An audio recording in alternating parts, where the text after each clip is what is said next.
Warahmatullahi wabarakatuh, teman-teman dan sahabat Indah Hilbaria Official. Alhamdulillah, di part kali ini kita akan membahas mengenai perjalanan ibadah haji dan umroh, yang mana di part kali ini kita akan membahas mengenai persiapan mengenai mental, fisik, bekal, materi, dan sebagainya sesuai dengan buku panduan manasik yang sudah disusun oleh tim Kementerian Agama dari Direktorat Jenderal Haji dan Umroh. Nah, jadi di sini mengenai persiapan, pemberangkatan, kemudian kedatangan di hotel dan sebagainya. Nanti kita lihat sampai mana kita akan membahas untuk di part kali ini, dan mudah-mudahan bermanfaat ya untuk teman-teman semuanya yang menonton dan menyaksikan. Baik dilihat secara visual maupun hanya audionya saja. Jadi mudah-mudahan teman-teman semuanya puas dengan apa yang Indah sampaikan melalui video ini. Baik, kita langsung saja ke halaman 5 ya teman-teman semuanya. Di sini halaman 5 ini berkaitan dengan perjalanan ibadah haji dan umroh. Yang pertama adalah persiapan. Nah, di sini dibahas mengenai persiapan itu ada persiapan mental dan persiapan fisik. Jadi untuk mendapatkan bekal mental dan fisik yang cukup sebelum berangkat pergi ke tanah suci, jadi setiap jamaah haji ataupun umroh sebetulnya dianjurkan untuk apa saja. Yang pertama adalah memperbanyak istighfar. Ini tentu ya, memperbanyak istighfar, kemudian zikir dan doa untuk bertobat kepada Allah Subhanahu wa taala dan memohon bimbingan dari Allah Subhanahu wa taala. Jadi kita yakini bahwa berangkat ke Baitullah adalah karena mengharap ridho Allah Subhanahu wa taala dan karena memenuhi undangan Allah Subhanahu wa taala. Yang kedua adalah menyelesaikan semua masalah yang berkenaan dengan di sini dengan tanggung jawab pada keluarga, pekerjaan dan utang piutang. Jadi barangkali memang ada hal-hal ya, kalau sebagai bos ada hal yang harus dikerjakan ya, yang dia harus diamanahkan kepada orang lain. Kalau sebagai karyawan juga harus minta izin sama bosnya dan sebagainya, para pegawai. Kemudian kalau owner bisnis ya, apa yang harus diwakilkan, bagaimana agar bisnisnya bisa autopilot gitu ya ketika dia berangkat pergi ke Baitullah, seperti itu. Kemudian juga terkait dengan tanggung jawab pada keluarga, meninggalkan anak-anak, meninggalkan istri kalau yang suami, kalau yang istri meninggalkan suami dan sebagainya.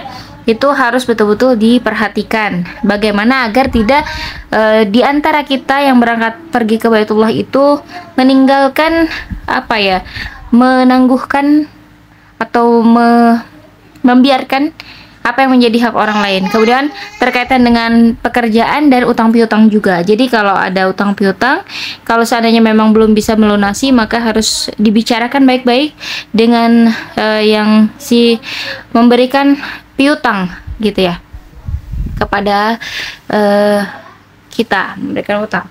Kemudian selanjutnya adalah menyambung silaturahim dengan sanak saudara, keluarga dan masyarakat dengan memohon maaf dan meminta doa restu. Jadi ada sebagian di antara kita semuanya di Indonesia terutama yang mengadakan walimatus safar untuk keberangkatan ibadah umroh dan haji. Nah, sebetulnya mungkin salah satu di antara niat mereka adalah ini, menyambung silaturahim.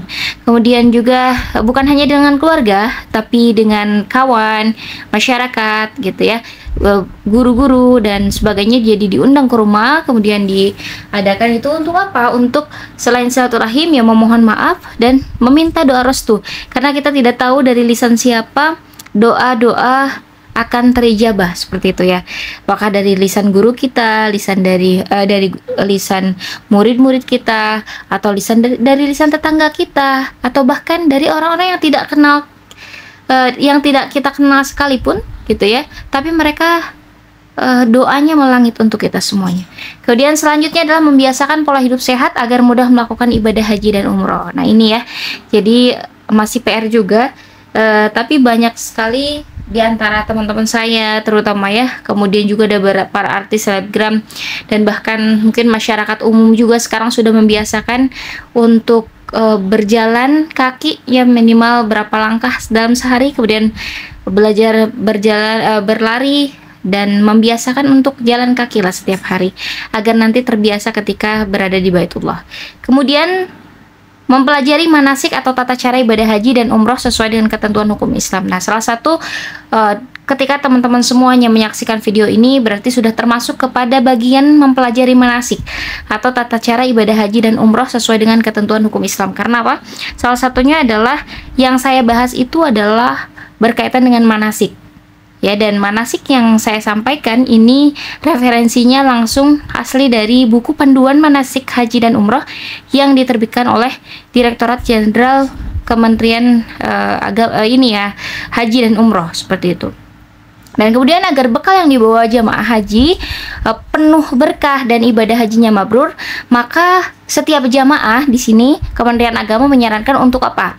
Untuk mempersiapkan bekal yang cukup untuk kebutuhan selama perjalanan, kemudian bekal yang memadai juga untuk keluarga yang ditinggalkan. Barangkali ada kepala keluarga yang berangkat seperti itu ya, atau mungkin ya keluarga suami istri dan satu keluarga berangkat tapi meninggalkan orang-orang yang biasanya mungkin dinafkahi selama di tanah air gitu ya, pas ketika berangkat. Nah, bingung siapa nih nanti yang sumbernya dari mana gitu ya, makanan mereka. Nah, ini harus betul-betul diperhatikan. Jadi jikapun memang kan kondisi masing-masing itu berbeda ya, ada yang memang umrohnya itu dengan ke uang masing-masing, ada yang memang diumrohkan, tapi yakinlah bahwa ketika kita mempersiapkan bekal dan kita yakin bahwa insya Allah Allah juga kasih bekal untuk kita, bukan hanya di perjalanan tapi untuk keluarga, sambil kita berikhtiar juga. Jadi mudah-mudahan ya nanti Allah akan urus semuanya, seperti itu ya. Selanjutnya adalah melaksanakan walimatus safar bagi yang mampu. Jadi ini tidak diwajibkan ya teman-teman untuk walimatus safar. Kenapa? Karena di sini tertulis bagi yang mampu, dengan apa? Dengan niat mensyukuri nikmat Allah. Bukan karena untuk ria, bukan untuk sombong bahwa kita mau berangkat ke Baitullah menjadi orang kaya dan sebagainya, tapi betul-betul dalam rangka tahadus bin nikmah, tasyakur gitu ya, mengenai nikmat yang sudah Allah kasihkan kepada dia, kepada kita ya, untuk apa? Untuk berangkat pergi ke Baitullah dengan tetap menghindari sikap sum'ah ya. Di sum'ah ini memang agak-agak mendekati ke ria juga sebetulnya ya, mencari popularitas, kemudian juga ria, menonjolkan diri dan mubahah atau berbangga-bangga, seperti itu. Kemudian juga menyiapkan dokumen lengkap meliputi bukti lembar setoran lunas. Kalau untuk haji ya ini biasanya biaya perjalanan ibadah haji, buku kesehatan dan kartu kesehatan, kartu BPJS di sini bagi yang memiliki BPJS atau asuransi, seperti itu. Kemudian buku paspor atau juga lembar visa haji. Ini sudah disediakan biasanya ya. Kemudian juga membawa kartu ATM. ATM ini yang ada bentuk visanya. Untuk apa? Untuk keperluan transaksi keuangan bagi yang memiliki. Bagi yang tidak memiliki ya nanti diusahakan membawa cash mungkin, seperti itu ya. Kemudian membawa sekitar 5 setel pakaian, termasuk pakaian di dalamnya adalah pakaian seragam batik nasional yang sudah ditetapkan oleh Kementerian Agama.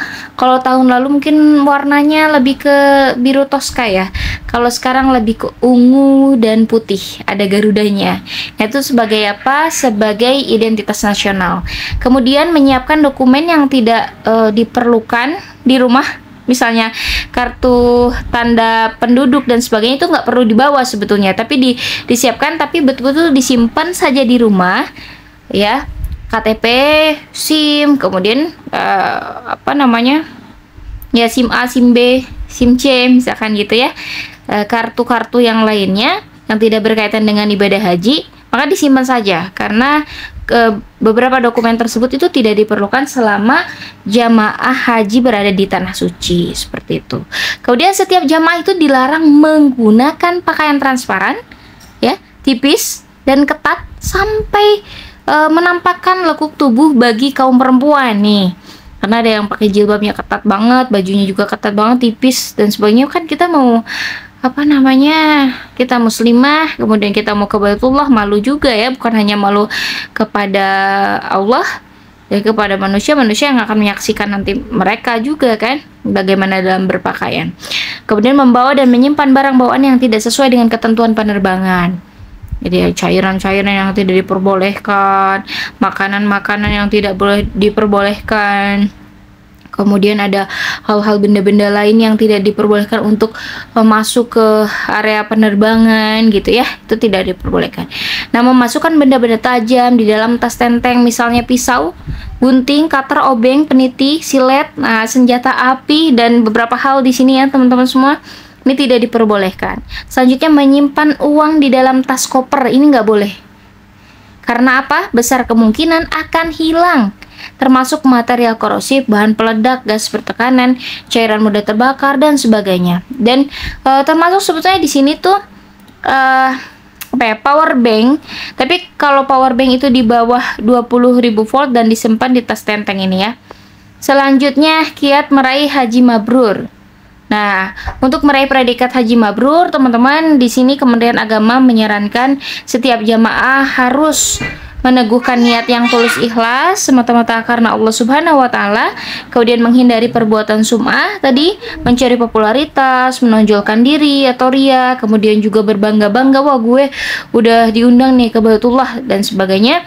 Itu sebisa mungkin gitu ya kita hindari, dan salah satunya dengan cara banyak-banyak beristighfar, teman-teman. Kemudian juga membekali diri dengan takwa, karena apa? Wa tazawwadu fa inna khairaz zadi taqwa. Ya, jadi membekali diri dengan takwa karena sebaik-baik bekal adalah takwa. Jadi jangan sampai kita banyak bawa bekal materi, banyak bawa bekal untuk kehidupan kita di sana, tapi kita nggak bawa bekal keimanan kita, takwa kita ya. Itu nauzubillah. Kemudian juga menggunakan biaya yang halal. Nah, ini kan karena kita tidak tahu apakah harta yang kita gunakan itu halal ataukah syubhat gitu kan, ataukah haram. Jadi kita senantiasa meminta ampun dan beristighfar kepada Allah agar senantiasa harta yang kita gunakan itu adalah harta yang halal. Jadi kita senantiasa kalau hari Jumat itu kan selalu kita berdoa ya, Allahumma kfini bihalalika an haramika wa aghnini bifadlika amman siwak, agar senantiasa dicukupkan dengan harta yang halal saja.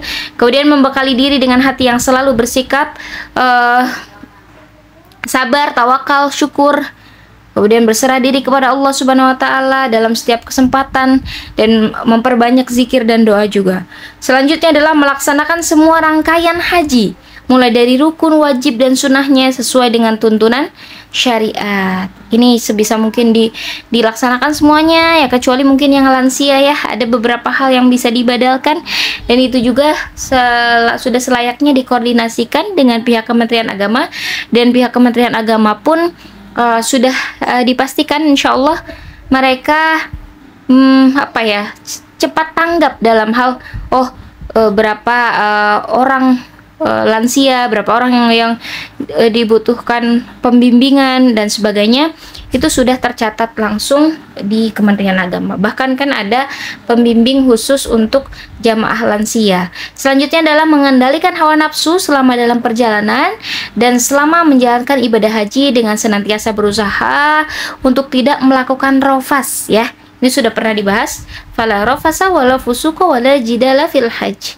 Jadi tidak boleh rofas, yaitu mengucapkan perbuatan yang bersifat dia pornografi, kemudian fusuk, perbuatan yang maksiat atau dosa, dan jidal yaitu berbantah-bantahan dan pertengkaran. Dan selanjutnya adalah menghindari semua larangan ihram dengan penuh kesungguhan, meningkatkan kualitas ibadah dan kepedulian sosial sepulang dari ibadah haji. Ini ya salah satu PR kita pada pulang haji, yaitu menunjukkan tutur kata yang baik, menebarkan kedamaian dan kesejahteraan, menunjukkan sikap senang memberi dan membantu kepentingan umat, senantiasa juga meninggalkan maksiat, seperti itu. Jadi mudah-mudahan kita yang belum haji nih ya, jadi mudah-mudahan dengan adanya kemarin sudah pernah umroh menjadi bekal juga kita untuk bertakwa kepada Allah, bakal takwa juga untuk nanti persiapan ibadah haji. Jadi ternyata kalau sudah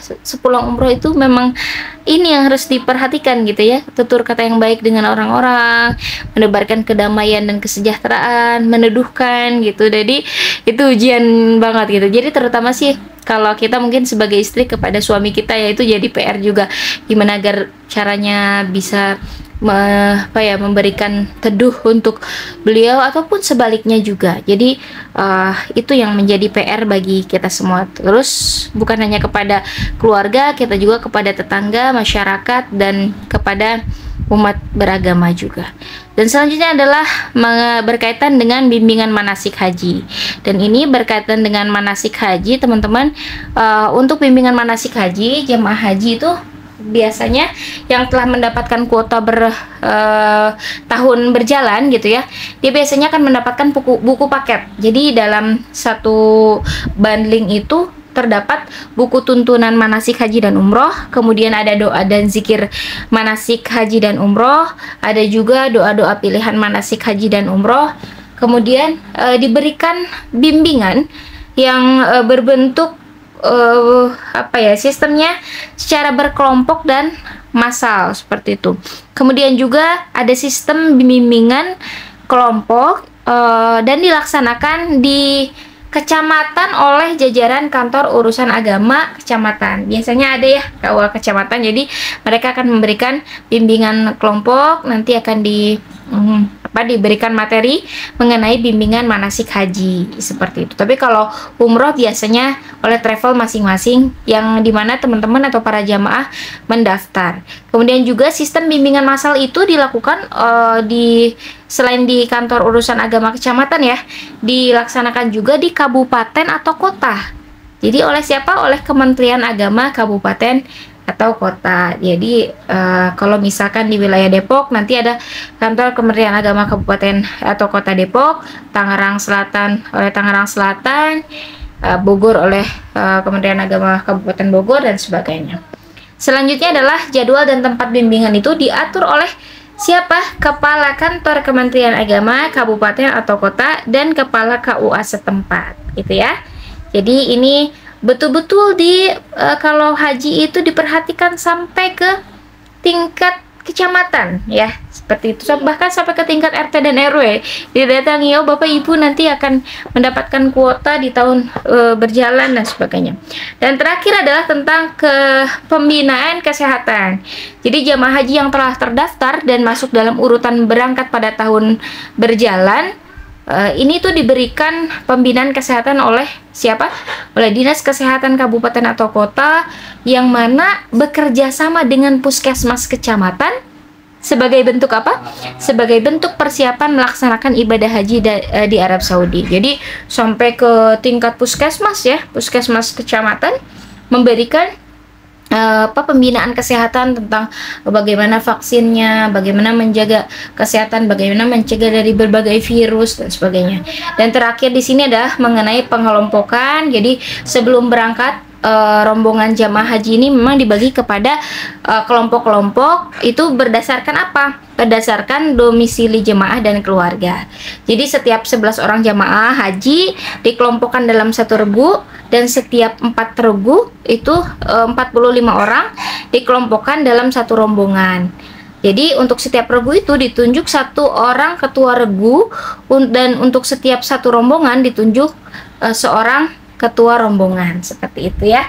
Dan selanjutnya adalah ada penugasan untuk ketua regu dan ketua rombongan itu ditetapkan oleh Kepala Kantor Kementerian Agama Kabupaten atau Kota. Jadi siapa nih ketua rombongannya, siapa ketua regunya, itu sudah ditentukan oleh Kepala Kantor Kementerian Agama Kabupaten atau Kota. Dan ini khusus untuk haji reguler yang berada di bawah naungan langsung Kementerian Agama, seperti itu, tidak melalui travel ya.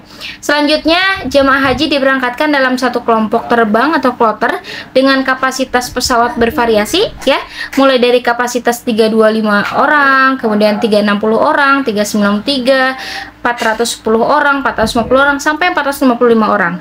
Dan dalam setiap kloter itu terdapat petugas, pastinya terdapat petugas operasional yang menyertai jemaah haji.